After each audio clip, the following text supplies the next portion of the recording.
남이 보지 못하고 남이 듣지 못하고 남이 깨닫지 못하고 남이 가지지 못한 것을 가지게 되면 어때요? 우월감을 가져요. 교만해져요. 잘난 척을 해요. 자랑하게 돼요. 이게 인간의 본능이에요. 어쩔 수 없는 거예요. 이것을 우리는 다스려야 된다라고 하는 거예요. 은사를 받으면 받을수록 이 부분을 경계하지 않으면요, 그래서 은사 가지고서 타락하게 되는 거예요. 예. 물론 하나님께서 큰 은사를 주실 때는요, 그냥 속된 표로 반 죽여놓고 주신다. 왜? 헛소리 못하게 하려고, 헛된지 못하게 하려고. 예.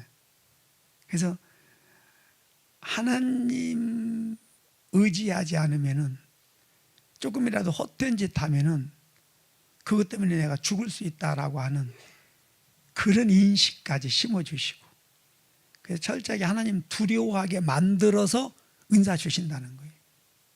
그렇지 않으면은요, 은사 받아서 은사 때문에 다 부패하고 타락하고 죄 짓고, 그래서 하나님 앞에 버림받는 경우가 성경에도 많이 있지만 기독교 속에서 얼마나 많이 일어났습니까?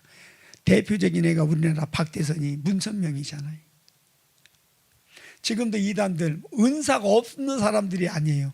다 은사가 있고 재능이 있는 사람, 잘나고 똑똑한 사람들이. 그러니까 교주가 되는 거예요.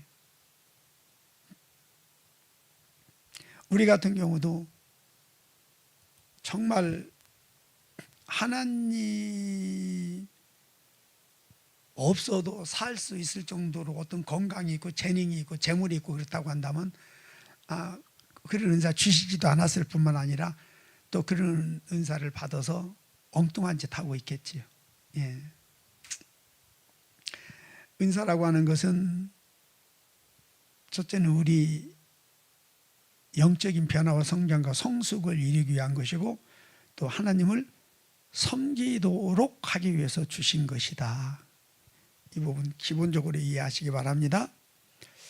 자, 여기서 하나 또, 여러분 불순종하고 좀 이렇게 진리에서 벗어나서 생활하는데도 불구하고 은사가 나타날 수 있을까요?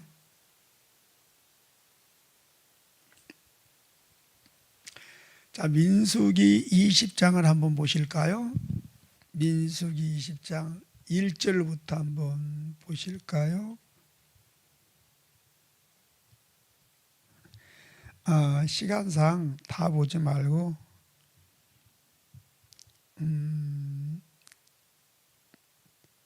7절, 8절 한번 보십시다. 여호와께서 모세에게 일러 가라사대 지팡이를 가지고 내 형 아론과 함께 회중을 모으고 그들의 목전에서 너희는 반석에게 명하여 물을 내라 하라.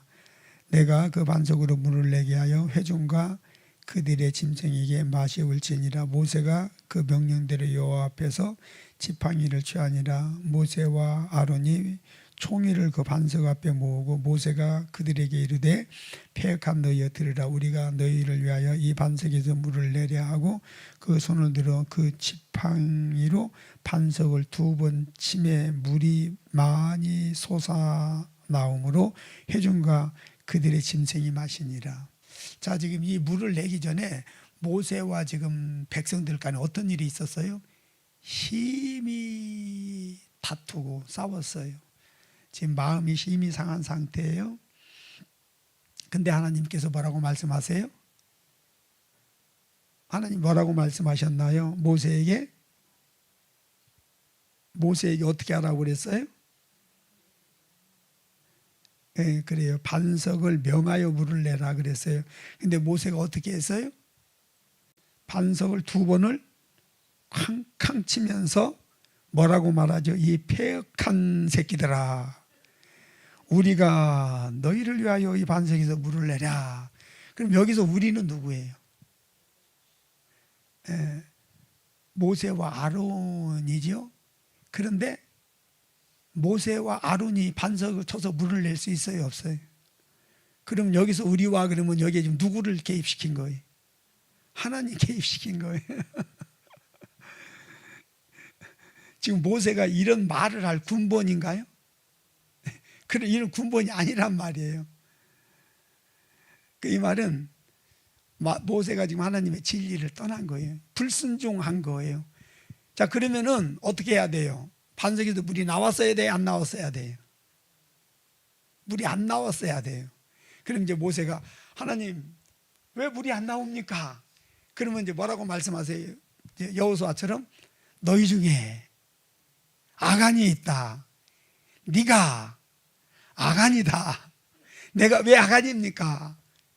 우리가 그 말이 아간의 말이고 반석을 2번 내리친 거 그게 아간의 행동이다. 그래야 맞잖아요. 그러면 하나님 잘못했습니다. 다시 쳐라. 다시 명령해라. 그래야 이제 맞는 거예요. 근데 하나님이 그렇게 막 분을 내면서 우리가 그러면서 반석을 2번 탕탕 쳤는데도 물이 나왔단 말이에요. 은사가 한 번 열리잖아요. 그러면 쉽게 없어지잖아요. 이게 무서운 거예요. 내가 잘못 사용할 때 하나님이 바로 끊어버려야 돼. 그럼 회개하고 돌이킬 수 있어. 그런데 그게 계속 이어진다는 거예요. 그러니까 문제가 없는 줄 알아요. 그러면서 그 사람은 점점 하나님의 자리에 올라앉게 되는 거예요. 그리고 이제 나중에 서서히 은사가 약해져요. 소멸돼요. 그러면 이제 그 다음은 어떻게 하는 줄 아세요? 자기 생각으로 말을 해. 이제 눈치 통밥으로 이제 궁예의 관심법으로 사람들을 상대를 해요. 이게 무서운 거예요. 자, 시편 105편 41절 봅니다. 43절부터 볼까요? 그 백성으로 줄거이 나오게 하며 그 택한 자로 노래하며 나오게 하시고 열방의 땅을 저에게 주시며 민족들의 수고한 것을 소유로 취하게 하셨으니 이는 저희로 율례를 지키며 그 율법을 쫓게 하려 하심이로다. 그랬습니다. 이게 이제 무슨 말이냐면 이스라엘 백성들이 애굽에서 나올 때 놀라운 재물을 가지고 승리의 개가를 부르며 나왔잖아요. 이것도 이들에게 주신 하나님의 은혜와 은사고 선물인데 사실 하나님과의 관계 속에서 보면 이들이 이걸 받을 만한 자격이 없는 자들이었어요. 그러나 하나님께서 이것을 주셨어요.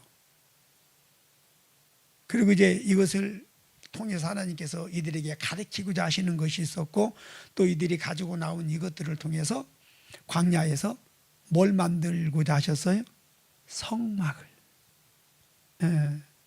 그래서 필요에 따라서 하나님이 이런 은혜와 은사를 주신다.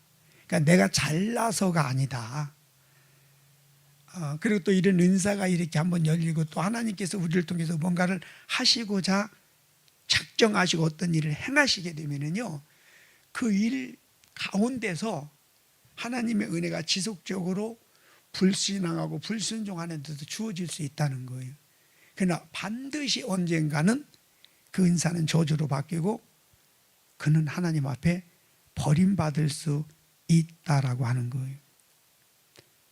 성경에 많은 사람들이 하나님의 은혜와 은사를 받아가지고 잘못 행함으로 결국은 버림받는 애가 너무너무 많잖아요. 예. 뭐 사울도 그렇고 발람 선지자도 그렇고 이런 예들은 성경에서 수없이 많이 우리에게 말씀하고 있다. 그러니까 우리도 정말 하나님으로부터 재물을 받든 은사를 받든 어떤 재능을 받든 그 모든 것은 하나님의 나라를 위해서 하나님의 영광을 위해서 사용하라고 주신 것이기 때문에 이것을 절대 잊어서는 안 된다라고 하는 겁니다. 예.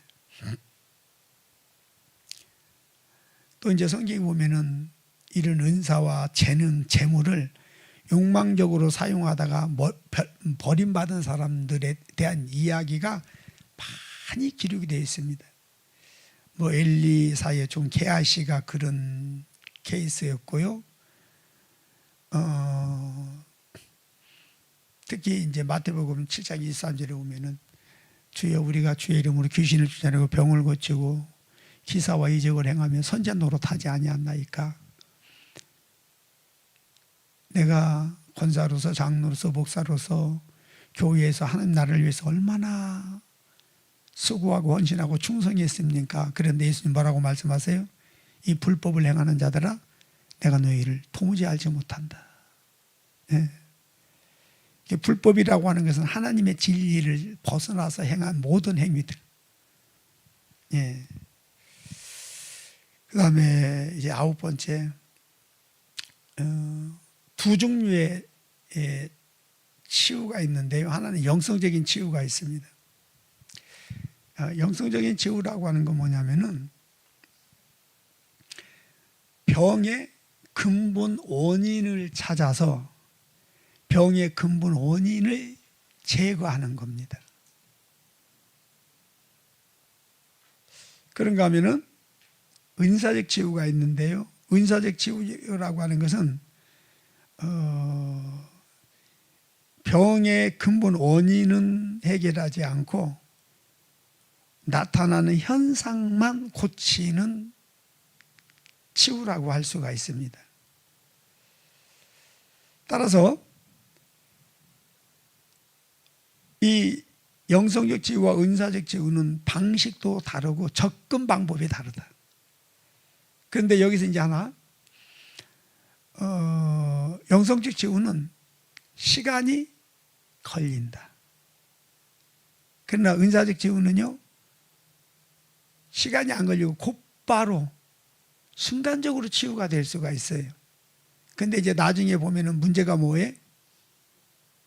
다시 재발이 될 뿐만 아니라 그 고침받은 것 때문에 오히려 더 큰 죄를 짓고 멸망당할 수도 있다라고 하는 거예요. 그러니까 여러분, 예수님께서 우리를 고치시는데 단순히 병을 고치기 위한 목적이 아니라는 거예요. 병을 고치거나 오히려 몸에 병을 주시는 것은 결국 우리 영혼을 고치고 우리 영혼을 살리고 영혼을 세우기 위한 거라는 거예요. 예. 그래서 하나님께서는 내 혼이 새롭게 변화된 만큼 내가 믿음으로 하나님 앞에 견고히 세워지는 것만큼 은혜와 능력도 더하여 주시고 환경의 축복도 더하여 주세요. 그래서 하나님은 우리가 영혼이 잘된 같이 범사가 잘되고 강건하게 되기를 원하세요. 어떤 부모가 아무리 자녀가 믿더라도 자녀가 저주받고 살기를 바라겠어요? 하나님의 마음이 그런 거예요. 자, 그럼에도 불구하고 때로는 하나님은 아주 가혹하리만큼 어떤 육신적으로 연약함, 환경의 어떤 어려움, 막 세상에서 짓밟히고 그걸 또 하나님이 그냥 보고만 계실 때가 있어요. 왜냐하면 그게 우리의 영혼을 세우고 우리의 믿음을 성장시키고 우리를 새롭게 변화시키는데 필요한 과정이기 때문에 그렇습니다. 그래서 하나님에 대해서 오해하지 말라는 거예요. 무슨 말이냐면 내가 바라고 원하는 나의 어떤 그런 연약함, 왜 하나님 이거 해결 안 해주세요? 내가 하나님께 어떻게 했는데 하나님이 그거 보고만 계세요? 그러지 말라는 얘기예요. 우리가 보기에는 모순되고 불합리하고 하나님 이럴 수가 있습니까? 라고 하지만 그러나 하나님께서는 우리보다도 더 안타까워하시고 그리고 하나님께서 가장 관심을 갖고 보시는 것은 우리의 영혼을 새롭게 하시는 것이기 때문에 우리 영혼을 바르게 세우기 위한 목적으로 이 모든 일을 행하고 계시기 때문에 하나님의 선하심을 믿고 답답하겠지만 어렵겠지만 내 입장에서뿐만 아니라 하나님의 입장에서 생각하면서 기도할 수 있어야 된다. 인내할 수 있어야 된다. 그리고 무엇보다도 내 안에 변화되지 못한 거, 바뀌지 못한 거, 수십 년씩 하나님이 끊임없이 바꿔라 고쳐라 그리고 하셨지만 바꾸지 못하고 고치지 못하고 새로워지지 못한 내 자신에 대해서 그걸 더 미워해야 되고, 그런 내 자신을 줘서 복종시키는 그런 뼈를 깎는 어떤 훈련, 피 흘리기까지 내 자신을 줘서 복종시키는 그런 과정이 필요하다라고 하는 것입니다. 예. 그래서 저희가 하는 사역은 단순히, 물론 어떤 경우에는 그냥 묻지도 따지지도 않고 육신의 문제, 육신의 질병을 우선적으로 치유하실 때가 있어요, 하나님께서. 그거 아니면은 끝나버리기 때문에 일단 살려놓고 봐야 되잖아요. 그러니까 하면은 항상 이렇게 근본적인 본질적인 것을 터치를 하셔서 그 심령을 변화시키는, 그러면서 영을 풀어놓는 이제 이런 쪽에 사역을 하셨고, 저희는 지금 그런 쪽에 사역을 하고 있습니다. 그렇기 때문에 이런 것은 지속적인 상담, 관리가 필요한 거예요. 이 은사적 치유는요, 그 당사자의 무슨 믿음 필요 없어요. 회개 이런 거 전혀 필요 없어요. 왜 우리 원준상 선교사님 그 사역할 때 뭐 회개하세요, 뭐 그런 게 있었어요?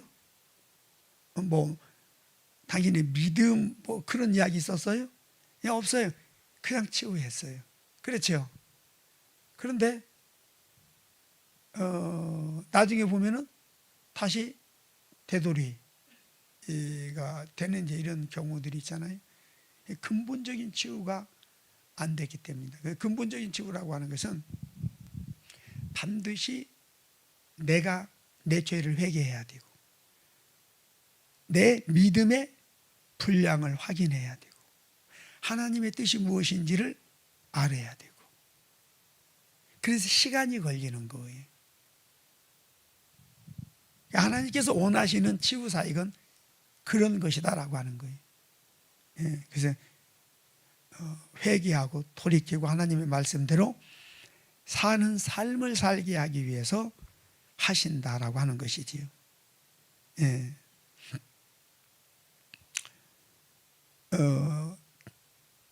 여러분 병원에 가도 이 두 가지 치유 방법을 써요. 근본적인 원인을 진단해서 원인을 제거하는 치유 방법, 시간이 오래 걸리죠. 수술도 해야 되고 치유 과정도 오래 걸려요. 그런데 이제 어떤 통증이 생긴다 그러면 가장 쉽게 하는 방법이 뭐가 있어요? 통증 주사 한 대 놓으면 어때요? 말끔히 통증이 사라지잖아요. 그게 나은 건가요? 아니에요. 이게 요즘 그 프로포폴이라든지 마약 그런 주사들 맞는 사람들, 이게 지금 멘탈에 문제가 있는 건데, 그냥 그걸로 마약 성분 주사 한 대 맞아가지고 기분을 바꿔버리는 거예요. 감정을 바꿔버리는 거예요. 근데 해결이 돼요? 나중에는 더 심각한 문제가 생기잖아요. 치유도 그렇다는 거예요. 내가 성장한 만큼 다스리게 되고 성장한 만큼 받게 되고, 하나님은 우리가 성장하기를 원하신다라고 하는 겁니다.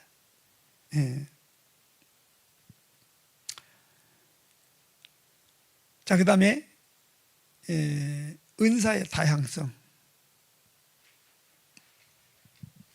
여러분, 성령의 은사는 우리가 알고 체험한 것보다 훨씬 많고 다양하고 깊고 넓고 오묘하다 라고 하는 거 꼭 기억하시기 바랍니다. 그러므로 우리 자신이 뭔가를 배우고 경험했다 할지라도 그것을 기준으로 삼아서 다른 사람들의 은사에 대하여 함부로 비판하면 안 된다.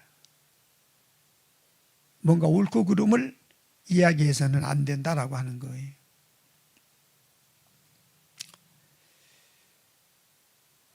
특별히요, 모든 은사는 성령으로부터 주어지는 것으로서 이 은사에 대하여 우리가 자칫 잘못 옳고 그름을 판단하게 되면은 그것이 성령을 판단하는 죄가 될 수 있다라고 하는 거예요. 하나님께서 이것을 우리에게 가르쳐 주신 것 중에 하나 기억나는 게, 만약에 9가지 은사가 잘못됐어. 그가 행하고 말하는 9가지가 잘못됐어. 그러나 하나만이라도 성령으로 말미암아 행하는 것이라고 한다면은 어떻게 하겠느냐? 무슨 말인지 이해가 되시나요? 9가지는 잘못됐어요. 근데 한 가지가 성령의 역사야. 그런데 그 은사를 비판하게 되면은 결국 그 한 가지 성령의 역사까지도 비판하게 되는 것이고, 성령을 비판하는 죄의 오류에 빠질 수 있다. 그러므로 절대 함부로 판단하고 정죄하지 말아라 라고 하는 것들을 끊임없이 하나님께서 우리에게 가르쳐 주셨어요. 또 저 역시도 이런 부분들이 사실 강했거든요. 내가 아는 어떤 그런 기준을 가지고 막 함부로 이야기했던 부분들이 참 많았어요. 그래서 이거 고치느라고 징계도 많이 당하고 어려움도 많이 당했었거든요. 아무튼 은사는 다양하다. 그래서 내가 경험하지 못했기 때문에 그렇지, 다른 사람이 행하는 것이 그게 물론 성령의 은사가 아닐 수도 있어요. 성령으로 말미암아 나타나지 않은 것일 수도 있어요. 그러나 또 단 한 가지라도 어떤 성령의 역사가 그 안에 있다면 우리가 함부로 이야기해서는 안 된다라고 하는 거예요. 어제 이제 어느 목사님에 대해서 조금 이야기를 하고 제가 그분의 강의를 이렇게 좀 한편 들어봤어요. 그분이 뭘 하라고 이야기를 하나. 이제 하나 그 영분별에 대해서 이야기를 하시는데, 영분별이라고 하는 것은 내 감정의 느낌을 통해서 하는 것이다. 이런 쪽으로 이제 이야기를 하시더라고요.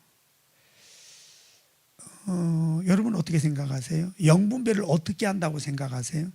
영분별의 은사가 뭐라고 생각하세요?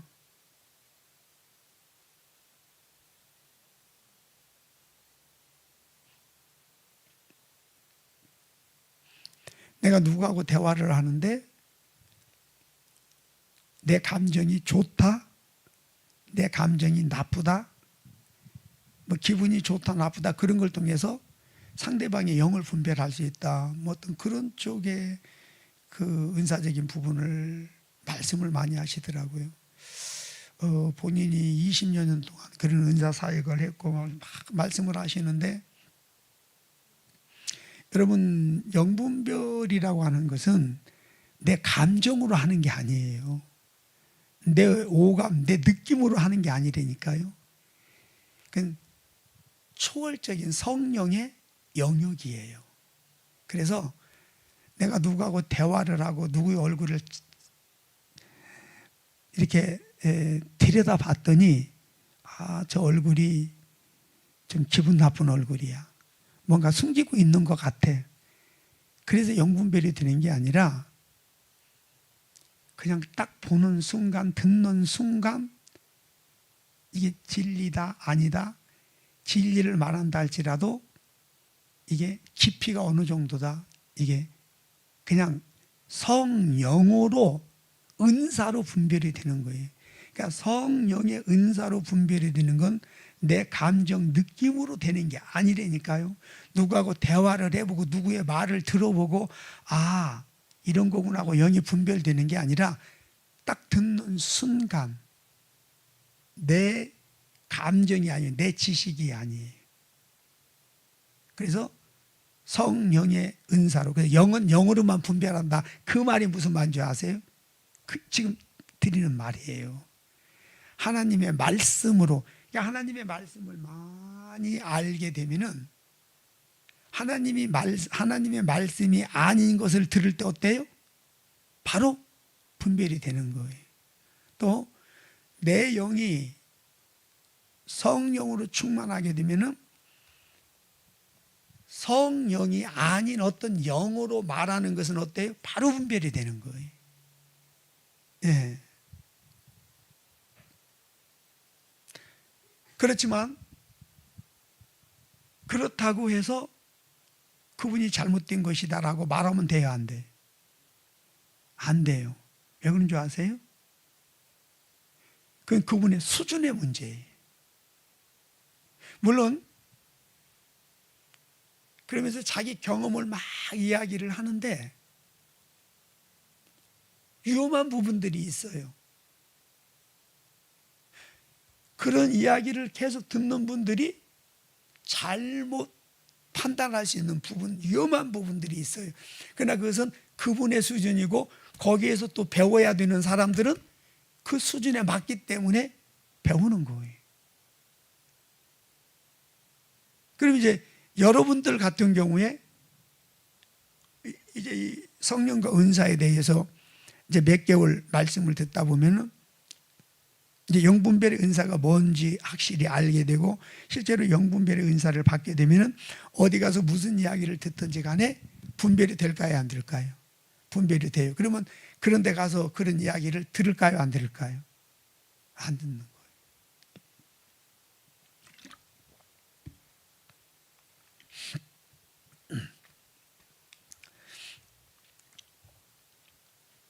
은사는 다양하다. 또 깊이의 차이가 있어요. 그래서 함부로 판단해서는 안 된다. 그러나 또 하나님께서 단계적으로 그런 분 밑에 가서 그 이야기를 들어야 되는 단계도 있고 또 그런 과정을 겪어서 또 더 깊은 차원에 가서 또 드려야 되는 그런 단계도 있고 하나님께서 믿음의 분량에 따라서 모두를 다 사용을 하신다. 그래서 함부로 판단하고 정죄해서는 절대로 안 된다라고 하는 것입니다. 자, 오늘은 여기까지만 하겠습니다.